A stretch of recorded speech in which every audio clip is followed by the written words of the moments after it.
Enzo Recto, kalaban ang katiwalian at kasinungalingan, kakampi sa katotohanan at kabutihan. Talaga dito is yung iniisip nila na joke o ka-joke-joke o pa-joke-joke lang po yung sinasabi nilang joke itong mga threat sa First Family. I believe this is a serious threat at sigurado po ako na active threat ito sa buhay po ng Pangulo, ng First Lady at sa former Speaker. Hanggang ngayon, naniniwala po ako na ito ay active threat sa ating Pangulo. Kaya maganda rin po na nandito ang mga kasama po natin sa NBI at mga kasama po natin na kongresista. Sana po mabigyan po ng kaukulang atensyon to. Naghihiring na nga po tayo pero baka kailangan po tignan maigi ang seguridad ng ating Pangulo. We have to protect the President. We have to protect President Bongbong Marcos. And for my last manifestation, siguro direkta na po ito sa direkta ko pong kakausapin ng ating Pangulo na sa aming native na language. Agannad kayo po Presidente aduti dakas nga taong handag sardeng agaramid ti madi. Tano lang hang kayong hanyo maala hanyo magunod dato yung tagumpay para ti presidency kin para ti Pilipinas. Thank you very much. We note the manifestation of Honorable D.S. Paulo Ortega. Madam Chair. Kahit hindi namin naintindihan. Nevertheless, with all due respect to D.S. Paulo Ortega, no, the videos that were played were part of the submissions and were in fact part of the investigation report of the NBI. So notwithstanding the fact that it offends our moral, legal, spiritual senses, I think it is significant that the committee see these videos in order to be guided in the determination of probable cause. Madam Chair. Madam Chair. The Honorable D.S. Albi Benitez is recognized. Yes, I would like to add lang dun sa punto ni Honorable Abante at Honorable Ortega. Relevant po sa sinabi nung Madriaga noong April 14, 2026. Dahil po nakikita natin may pwede po mag-establish ng motive o motibo para sa mga ginagawang threat or destabilization. Ang pagbabanta po sa buhay ng ating presidente ay hindi lang isolated incident. Ito po ay hindi ginagawa in the heat of the moment. Hindi lang po ito parang sasabihin mo na bigla. Mukhang ito po ay may isang extraordinary measure na ginagawa at ito po ang binanggit nga ni Madriaga doon sa kanyang testimony. At kung hindi po bababa ang Presidente BBM. Nais ko lang po ipaalala at saka masabi sa ating mga kasamahan na ang pinakamakikinabang po dito sa kung mamatay ang ating Presidente ay ang Vice Presidente. Dahil sa ilalim po ng konstitusyon, siya po ang aangat at magiging Pangulo. So ito po ang isa sa traveling motive no, ng ating pinag-uusapan ngayon. At ito po ang siguro ang end result na gusto nila mangyari. Madam Chair. Madam Chair. Madam Chair. To the NBI, may I just confirm, because D.S. Albi Benitez made a very strong...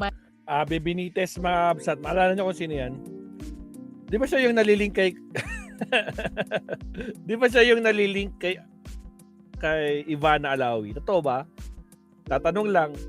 Diyos ko Lord. O, sige tuloy. manifestation that the Vice President will be the one to benefit in case something happens to the President. Was this considered also in your investigation? Yes, ma'am. It was considered in our investigation. Ano po? Katulad po nung i-play yung video kanina, kung babalikan nyo, sabi niya hanggang number 2 lang ako, walang number 1. So we consider that is a statement that she is longing to be the number 1. All right. That is for the record. Madam Chair. The Honorable D.S. Biron, you're you. raising your hand. You will be called next.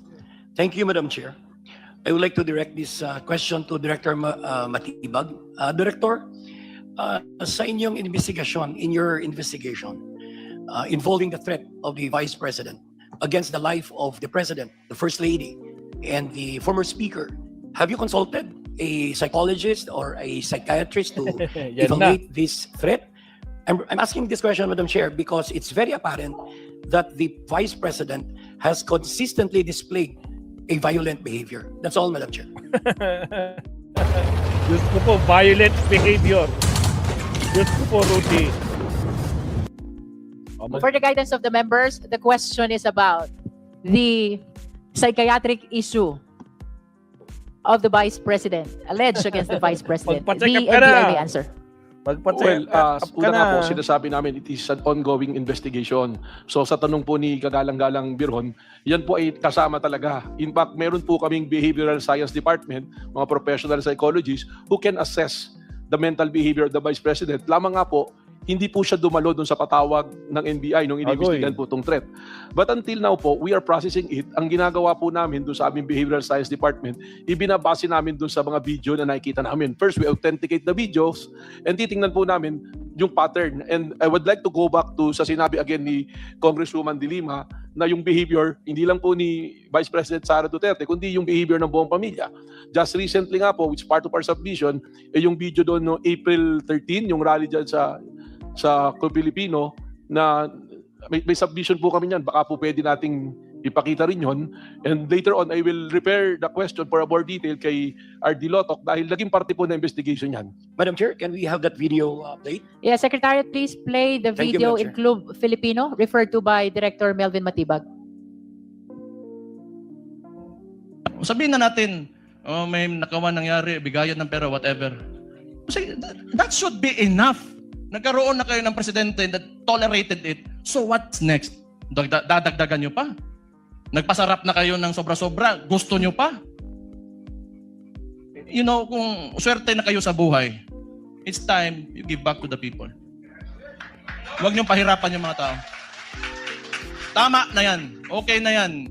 Siguro yung mga anak nyo maka-aral sa abroad, you can eat, you know, in a very nice restaurants. Tama na yan. That's Is this okay. the video, Isang Director ulo lang Matibag? naman ang kailangan namin. Ang ulo ni Bongbong Marcos! Can we play that part again? Because that is the reference of the NBI. The last part of the video, please play again. Back to the people. Huwag niyong pahirapan yung mga tao. Tama na yan. Okay na yan. Siguro yung mga anak nyo maka-aral sa abroad, you can eat, you know, in a very nice restaurants. Tama na yan. That's okay. Isang ulo lang naman ang kailangan namin. Ang ulo ni Bongbong Marcos!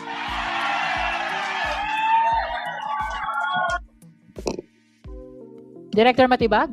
Yeah, that's the video, the last portion, where he's referring to the ulo of Bongbong Marcos. And if you recall, on the previous videos that was shown, nandoon din po yung sinasabi rin ni Vice President Sara, ulo ni Bongbong Marcos. So those pattern of behavior, kasama po yan sa pag-aaral po ng mga eksperto namin sa psychology po. And I would like to refer to R.D. Lotoc para discuss niya po doon sa portion ng grave threat, kasama po talaga yung proseso dapat na yun. With the indulgence of the Esperon, they would like to expound on the issue that you raised. The NBI agent is recognized. Thank you, Madam Chair. Actually, based sa investigative cycle phases na sinusundan ho namin, nagpo-fall ho siya sa ikatlong phase. If I may, yung first phase ho na sinundan namin yung identification and preservation, which was explained by Agent Talilong. And then the second phase, collection and hashing, which was also explained in order to preserve the data. And then yung pangatlo, yung tinatawag po namin analysis and attribution phase. In the analysis phase po, we organize and review the subject digital information. We look for patterns, consistencies, and links. We look for repeated actions, consistent threatening appearances, whether the same or intentional or just spur of the moments. So lahat po ito consider namin yung konteksto kung paano ho kami nag-conclude na indeed yung threatening appearances ng ating Vice Presidente ay papasok ko sa crime of grave threats. All right, so you apply the totality Yes, ma'am. of all the videos presented in your conclusion as to whether or not threat was committed by the Vice President. Did Yes, you ma'am. think As a matter of fact, yung isa sa mga reason kung ba't nag-issue kami ng subpoena sa ating Vice Presidente ay para ko ma-interview din siya ng aming mga eksperto, ng aming mga psychologists. But just for the record, dumating ba siya dun sa subpoena ninyo? Hindi po, ma'am. Yun lang. She did not appear. DS Beron, do you have additional clarificatory That's all, questions? Madam Chair. Thank you so much. Can I ask something, DS Beron? Because sometimes I hear psychiatric issue, sometimes I hear psychological issue. What is the difference between the two? I think DS Garin would be in a better position. He was, Okay. she was a former secretary. With the indulgence of the Honorable Marcoleta, I just overlooked the name of DS Janet Garin and Congressman Digamo. But after them, we will be recognizing you. DS Garin is recognized. Bunyog, halikan na kasama ka. Bunyog, kapag buklod ay may pag-asa. Luzon, Visayas, Mindanao, Salamat, isa sir. pananaw Attorney sa bagong Enzo Recto. Pilipinas. Naku po, oy. Sara, magpa-check up ka na. Naku po, mental behavior. Diyos ko Lord, ipapasuri. Diyos ko po Lord Rudy. Isa pa tayo kay Attorney Enzo, mga absat. Diyos ko po. Check pa natin yung iba kay Attorney Enzo, mga absat. Ito,